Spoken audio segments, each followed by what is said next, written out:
నిరీక్షణ ఫలించింది. భారత్ మహిళల క్రికెట్ జట్టు వన్డే ప్రపంచ కప్ ను కైవసం చేసుకుంది.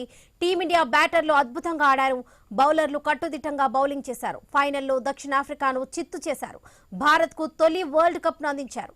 ముంబై డివై పాటిల్ స్టేడియంలో జరిగిన ఫైనల్లో తొలుత బ్యాటింగ్ చేసిన భారత్ 7 వికెట్ల నష్టానికి 298 పరుగులు చేసింది. ఓపెనర్లు స్మృతి మందాన, షఫాలి వర్మ తొలి వికెట్ కు 104 పరుగులు జోడించి మంచి ప్రారంభాన్ని అందించారు.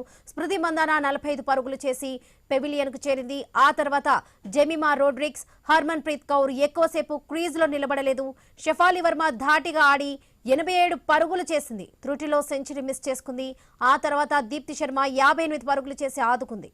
చివరిలో రీచా ఘోష్ మెరుపు వేగంతో 34 పరుగులు చేసింది.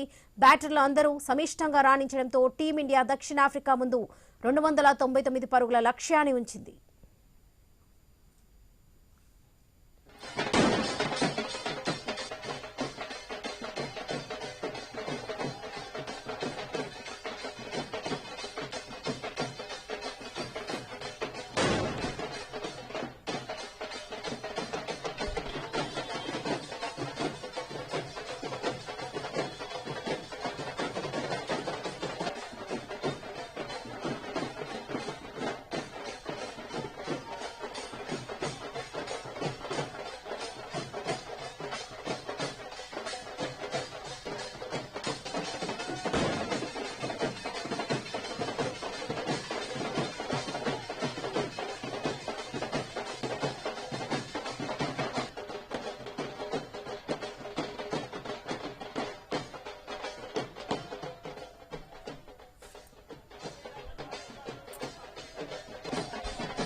నలభై ఏళ్ల నిరీక్షణ ఫలించింది. భారత్ మహిళల క్రికెట్ జట్టు వన్డే ప్రపంచ కప్ ను కైవసం చేసుకుంది. టీమిండియా బ్యాటర్లు అద్భుతంగా ఆడారు. బౌలర్లు కట్టుదిట్టంగా బౌలింగ్ చేశారు. ఫైనల్లో దక్షిణాఫ్రికాను చిత్తు చేశారు. భారత్ కు తొలి వరల్డ్ కప్ ను అందించారు. రైట్ గా ఇదే అంశంపై మనతో మాట్లాడడానికి స్పోర్ట్స్ అనలిస్ట్ కిషోర్ ఉన్నారు. నమస్తే అండి. ఐసీసీ మహిళా ప్రపంచ కప్ 2025 ఫైనల్లో భారత్ ఓపెనర్ షఫాలి వర్మ అద్భుత ప్రదర్శన ఇచ్చింది. ఎలా చూడొచ్చంటారు? అంటే ఇండియా ఈ కప్ గెలవడానికి ఈ క్యాంపెయిన్ మొత్తాన్ని కూడా గమనిస్తే ఇది ఒక అద్భుతమైన కథానిక, ఒక అద్భుతమైన స్టోరీ అనేది చెప్పుకోవచ్చు. ఎందుకంటే ఈ స్క్రిప్ట్ ఎవరు రాస్తారో తెలియదు, కానీ అద్భుతమైన స్క్రిప్ట్. కారణం ఏంటంటే మొదట్లో 2 మ్యాచ్లు గెలిచిన తర్వాత వరుసగా 3 మ్యాచ్లు ఓడిపోయింది ఇండియా. తర్వాత తిరిగి పుంజుకున్న తీరు. జెమిమా రోడ్రిగ్స్ స్టోరీ చెప్పుకుంటే 2 సున్నాలు కొట్టింది, తర్వాత డ్రాప్ చేశారు, మళ్ళీ ఆడి అవకాశం ఇచ్చారు కాంపోజిషన్ మార్చడానికి, కొంచెం బ్యాలెన్స్ చేయడానికి. తాను న్యూజిలాండ్ పై అద్భుతంగా ఆడింది. తర్వాత ఆస్ట్రేలియా పైన ఆడిన ఇన్నింగ్స్ అల్టిమేట్ ఇన్నింగ్స్. అదే రకంగా ప్రతీక రావాలి, స్మృతి మందాన ఇద్దరు opening partnerships one of the best partnerships evolve అయ్యాయి ఈ మధ్య కాలంలో గత వన్ ఇయర్ గా. అలాంటిది ప్రతిభకి ఇంజరీ కావడము, ఈ అమ్మాయి వచ్చి సరే సెమీస్ లో అంతగా రాణించలేదు, కానీ ఫైనల్లో అసలు అద్భుతంగా రాణించింది. ప్లస్ తాను తన గోల్డెన్ ఆర్మ్ అంటారు, కీలకమైన 2 వికెట్లు కూడా పడగొట్టింది. అసలు ఆ దశలో ఎలా ఉండిందంటే మ్యాచ్ పూర్తిగా బ్యాలెన్స్ లో ఉండింది. ఇటు సౌత్ ఆఫ్రికా గానీ మనం గానీ 18 ఓవర్ల తర్వాత 100 పరుగులు, వాళ్ళు 2 వికెట్లు, మనం 100 ఆల్మోస్ట్ వికెట్ లెస్, కానీ మ్యాచ్ వాజ్ ఇన్ బ్యాలెన్స్. ఆ దశలో 2 వికెట్లు తను పడగొట్టడం. అండ్ హర్మన్ ప్రీత్ ఆస్ట్రేలియా పైన ఎప్పుడైనా సరే 2017లో హర్మన్ ప్రీత్ ఆడిన ఇన్నింగ్స్ అన్నది ఒక రకంగా ఉమెన్స్ క్రికెట్, ఈ పర్టికులర్ గా మన ఇండియన్ ఉమెన్ అద్భుతంగా ఆడుతున్నారు, అద్భుతంగా రాణిస్తున్నారు అని ప్రపంచానికి చాటి చెప్పిన సందర్భం అది. ఆ 2017 నుండి ఈ నిరీక్షణ కొనసాగుతూ వచ్చింది. అండ్ ఈ క్యాంపెయిన్ లో మాత్రం అంబుల్ మజుందార్ కూడా హెడ్ కోచ్, అతని స్టోరీ కూడా ఒక డిఫరెంట్ స్టోరీ ఆల్టుగెదర్. అద్భుతమైన బ్యాటర్, ముంబైకి ఆడేవాడు, కెప్టెన్సీ చేశాడు ముంబైకి, కానీ తాను ఆడుతున్న సమయంలో దిగ్గజాలు ఉండేది. సచిన్, లక్ష్మణ్, ద్రావిడ్, సేవాగ్, వీళ్ళందరూ ఉండడం వల్ల అతనికి ఇండియన్ టీమ్ లో ఆడే అవకాశమే రాలేదు.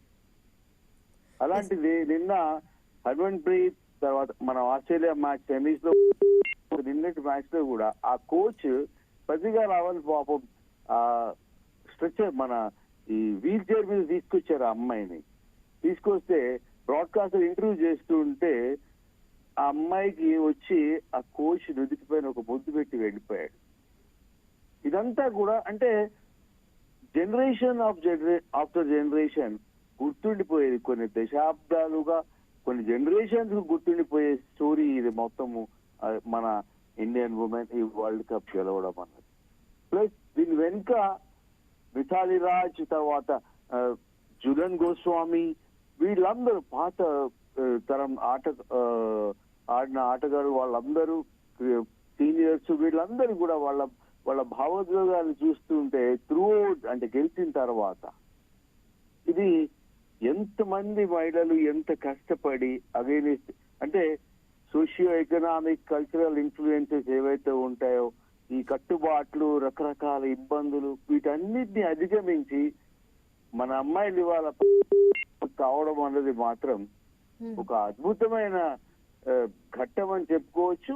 దీని గురించి మాటల్లో ఎప్పుడూ వర్ణించలేము. ఇది మెల్లమెల్లగా ఆ అమ్మాయిలు వాళ్ళకే కాదు మనకు కూడా ఇది ఇంకా సింక్ కావట్లేదు. దీని గురించి ఇంకా మాట్లాడుకోవడానికి చెప్పుకోవడానికి రోజులు సంవత్సరాలు మనకు సరిపోయేమో అనిపిస్తుంది. అంత అద్భుతమైన విజయం అమ్మ. మహిళా జట్టు కూడా చాలా మంచి ప్రదర్శన ఇచ్చారు. అది కాకుండా షెఫాలి వర్మ ధాటిగా గట్టిగా ఆడి 87 పరుగులు చేసింది. త్రుట్టిలో ఒక సెంచరీ మిస్ చేసుకుంది. సార్ దీన్ని ఎట్లా చూడొచ్చు అంటారు? షెఫాలికి సంబంధించినంత వరకు she was drop from the world cup squad. Pratika Rawal plus ఏంటంటే తను డొమెస్టిక్ T20 ఆడుతుంది ఈ ఫేస్ మధ్యలో. డొమెస్టిక్ T20లో తిరిగి మళ్ళీ పరుగులు చేస్తుంది. బట్ ఫ్రమ్ ద వరల్డ్ కు మొదటి నుండి కూడా ఒక అగ్రెసివ్ బ్యాటర్. చాలా చిన్న వయసులోనే ఇండియాకి ఆడటం మొదలు పెట్టింది. తనకు తెలిసింది ఒకే రకమైన ఆట. బాల్ కనబడింది, అది తన జోన్ లో ఉంది, కొట్టే అవకాశం ఉంది అంటే గట్టిగా బాగుతుంది. అలాంటి బ్యాటరు మనం అంటే ఒక రకంగా సెహ్వాగ్తో పోలుస్తారు ఈ అమ్మాయిని. ఆ స్టైల్ కానీ లేదంటే తను ఆడే ఆట తీరు కానీ మ్యాచ్ సిచ్యువేషన్ ఎలా ఉంది అనేది తనకు సంబంధం లేదు. తాను నేషనల్ గేమ్ ఆడుతుంది. నిన్న బ్రాడ్కాస్టర్స్ మాట్లాడుతుంటే కూడా తర్వాత ఎలా ఆడావు నువ్వు, అసలు నీకు ఇంత అద్భుతంగా ఆ సెమీస్ లో నువ్వు రాణించలేదు, సడన్ గా T20 ఫార్మాట్ నుండి 50 ఓవర్ ఫార్మాట్ కి ఎలా స్విచ్ అయ్యావు, ఇట్లాంటి ప్రశ్నలు అడిగినప్పుడు తాను ఒక మాట చెప్పింది. స్మృతి మందాన తర్వాత of course captain Harman the అంటారు, హర్మన్ అక్క అంటారు. అంటే she must be hardly 20-21. Harman almost 36 ఏళ్ల వయసు, సీనియర్ మోస్ట్. అందుకని వాళ్ళందరూ కూడా నాకు చెప్పింది, సీనియర్స్ గానీ కోచ్ గానీ వాళ్ళు చెప్పింది ఏంటంటే నీకు నచ్చినట్టు ఆడు, నీ ఆట నువ్వు ఆడుకో అన్నారు. ఈ రకమైన ఫ్రీడమ్ ఇస్తే చాలు. నాకు నచ్చినట్టు ఆడాను. అఫ్ కోర్స్ ఆస్ట్రేలియాతో రాణించలేదు, కానీ ఈ రోజు మాత్రం నాకు బాల్ కు ఆడే అంటే కనెక్ట్ అవుతూ వచ్చింది. నా షాట్స్ నేను అలవొక్కగా ఆడగలిగాను. అందుకనే ఈవెన్ ఇప్పుడు మీరు అన్నారు ఇందాక సెంచరీకి త్రుటిలో సెంచరీ మిస్ చేసుకుంది అని. నిజానికి ఆ అమ్మాయి సెంచరీ కొరకు కూడా ఆడలేదేమో, తను సహజంగా ఆడే ఆట ఆడుతూ పోయింది అంతే. And it was one of the best innings అని చెప్పొచ్చు వరల్డ్ కప్ ఫైనల్స్ లో. అది కూడా one of the best innings and absolutely fearless. ఒక రకంగా ఏమాత్రం ఇది వరల్డ్ కప్ ఫైనల్ అన్న భయం లేకుండా తను సహజమైన ఆట ప్రదర్శించింది షెఫాలి. అందుకనే she was the top scorer and man of the match గా కూడా తను నిలబడింది వరలక్ష్మి. ఎస్ కిషోర్ గారు, 47 ఏళ్ల నిరీక్షణ ఫలించింది. భారత్ మహిళా క్రికెట్ జట్టు వన్డే ప్రపంచ కప్ ను కైవసం చేసుకుంది. మన విజువల్స్ లో కూడా చూస్తున్నాం. దేశవ్యాప్తంగా సంబరాలు అంబరాన్ని అంటున్నాయి. నెక్స్ట్ ముందు ఎలా ఉండబోతుంది అంటారు మీ ఫీలింగ్? ఇది ఖచ్చితంగా మన భారత క్రికెట్ పర్టికులర్లీ విమెన్ క్రికెట్ ని మాత్రము ఇంకొక నెక్స్ట్ లెవెల్ కి తీసుకెళ్తుందని చెప్పవచ్చు. ఎందుకంటే 1983 వరల్డ్ కప్ తర్వాత అది కూడా ఆ వరల్డ్ కప్ లో కూడా అప్పటికి అసలు కపిల్ దేవ్ టీం కి ఎవరు అవకాశం ఇవ్వలేదు. కపిల్ దేవ్ టీమ్ లోని మిగతా సభ్యులు కూడా వాళ్ళు కూడా చెప్పుకుంది ఏంటంటే మనకు ఒక 2 నెలలు పెయిడ్ హాలిడే దొరికింది, లండన్ కు పోయి ఇంగ్లాండ్కి పోయి ఎంజాయ్ చేద్దాము, మనకు అసలు గెలిచే అవకాశం లేదు అని ఆ క్రికెటర్స్ అనుకున్నారు. అలాంటిది ఒక కెప్టెన్ కపిల్ దేవ్ నమ్మాడు, మనం గెలుస్తాం అన్నాడు, గెలవాలి అన్నాడు, దాని కొరకు ప్రయత్నం చేశాడు. అక్కడ కూడా ఒక అద్భుతమైన స్టోరీ. ఆ స్క్రిప్ట్ కూడా ఎవరు రాశారంటే ఎంతో మంది హీరోలు ఉన్నారు ఆ స్క్రిప్ట్ లో. ఇవాళ నిన్న మన హర్మన్ ప్రీత్ సేన గెలిచినట్టే.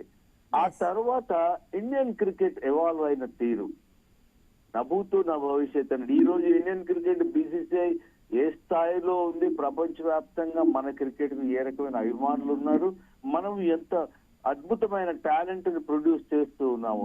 140 కోట్ల మంది ఉన్న ఈ దేశంలో మీరు కనీసం 3-4 అతి గొప్ప టీంలు అంటే అంతర్జాతీయ స్థాయిలో రాణించే టీంలను తయారు చేయొచ్చు. అంత టాలెంట్ మీకు దేశవాళీ క్రికెట్ లో ఇవాళ అందుబాటులో ఉంది. అలాగే విమెన్స్ క్రికెట్ కూడా, ఇండియన్ విమెన్స్ క్రికెట్ ఈ వరల్డ్ కప్ విజయం తర్వాత ఇంకొక స్థాయికి చేరుతుంది.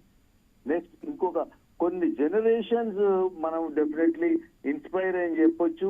తల్లిదండ్రులే కాదు, పెద్దవాళ్ళైనా ఎవరైనా సరే అమ్మాయిల చేతికి బ్యాటు బాల్ ఇచ్చి నువ్వు కూడా పోయి క్రికెట్ ఆడమ్మా, పర్వాలేదు, మేము నీకు సపోర్ట్ చేస్తాము, ప్లస్ నువ్వు కూడా హర్మన్ ప్రీత్ లాగా, స్మృతి మందాన లాగా, షెఫాలి వర్మ లాగా, ప్రతీక రావల్ లాగా, మన తెలుగు అమ్మాయి శ్రీచరణి లాగా, వీళ్ళలాగా నువ్వు రాణించాలమ్మా అని చెప్పి సపోర్ట్ చేస్తారు. అందుకని విమెన్స్ క్రికెట్ కు ఇది ఒక గొప్ప బూస్ట్ అవుతుంది. జనరేషన్ ఆఫ్టర్ జనరేషన్ ఇన్ఫ్లుయెన్స్ చేసే ఒక అద్భుతమైన ఘట్టం ఈ వరల్డ్ కప్ విక్టరీ అమ్మా Varalakshmi. Right Kishore garu, thank you అండి, thank you so much. You are welcome అమ్మా.